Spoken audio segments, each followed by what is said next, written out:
Je pense qu'on est entré dans l'ère des limites. Même si on est libre, on doit tenir compte des limites de la nature. On ne peut pas défendre des modèles qu'on ne peut pas appliquer universellement, parce que ça voudrait dire que certains hommes ont des droits et d'autres pas. Le problème n'est pas technologique, il est éthique.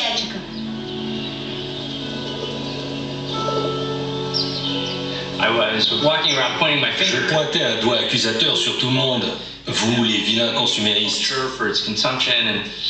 Et puis un jour, je suis rentré chez moi. Et la clim était allumée alors qu'il n'y avait personne à la maison. Et je me suis dit, attends, je critique tout le monde, mais je consomme énormément de ressources, moi aussi.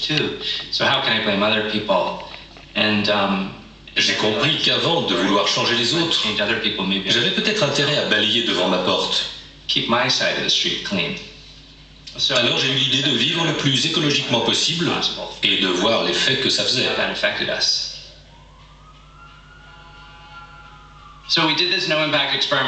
On a tenté le projet No Impact à New York, ce qui est rare.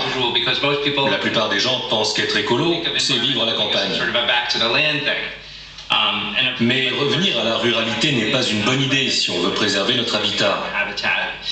Si tous les New-Yorkais retournaient vivre dans la nature, ils la détruiraient.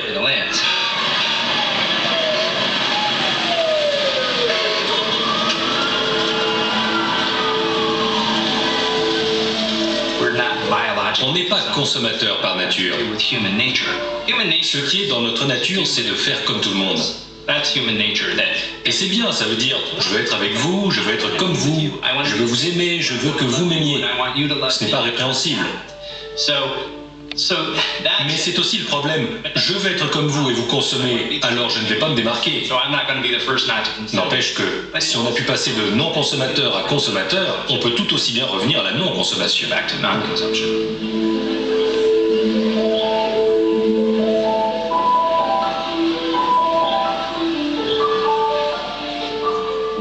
Il faut se dire, on est au bout d'une expérience ratée et tourner la page. C'est une expérience à la fois économique et technologique. Elle dure depuis plusieurs siècles. Elle a échoué. Elle nous a mis dans cette situation critique.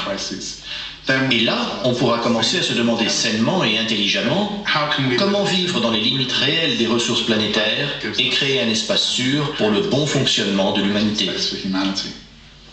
Nous avons utilisé notre cerveau au détriment de l'environnement et de la société. Des cerveaux du monde entier commencent à s'unir pour trouver des solutions à certains des maux que nous avons créés. L'humain est une espèce qui résout les problèmes.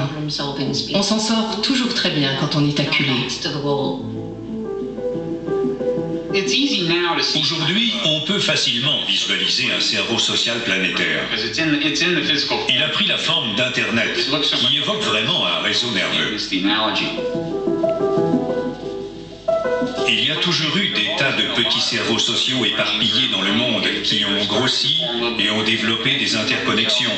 Aujourd'hui, plus que jamais, on peut parler d'un cerveau social unifié.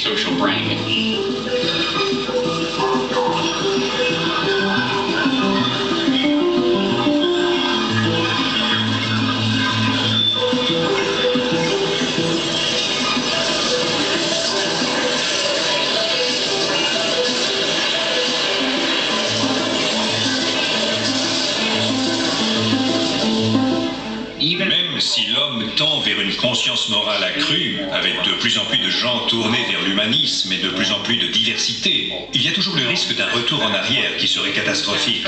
Rien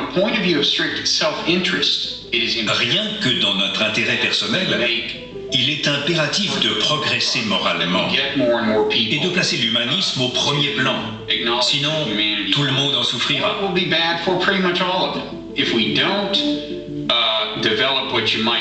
Si on ne développe pas ce qu'on peut appeler la perspective morale de Dieu, on va échouer dans ce qu'on crée. Parce que développer des moyens techniques efficaces suppose de voir les choses du point de vue des autres et de ne pas gâcher leur vie, car sinon, on s'en mordra les doigts.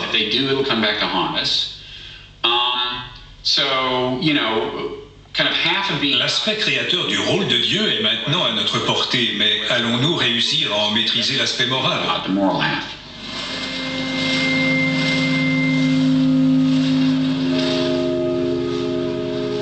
Le problème, c'est que cette éthique éclairée est plus difficile à acquérir du fait même de la nature humaine.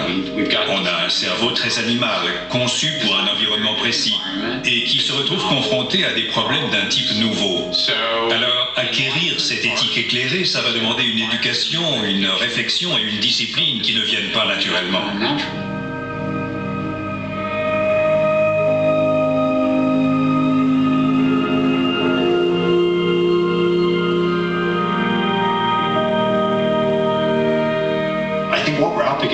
On doit lutter contre la nature humaine. On doit se transformer de l'intérieur, aller à l'encontre de notre nature primitive et transcender le chasseur préhistorique qui est en chacun de nous si on gratte le vernis de la civilisation.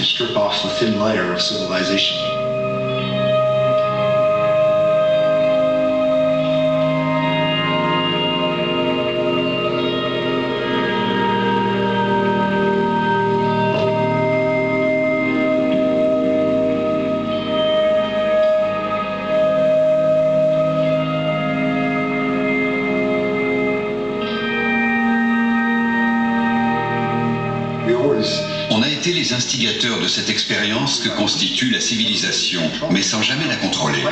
Maintenant, elle va très certainement se retourner contre nous en provoquant des désastres écologiques de grande ampleur.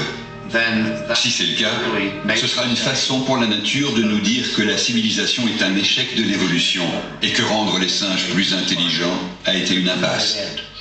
Alors c'est à nous de prouver que la nature a tort et de montrer qu'on peut reprendre notre destin en main en adoptant un comportement plus modéré qui permettra à la civilisation de perdurer.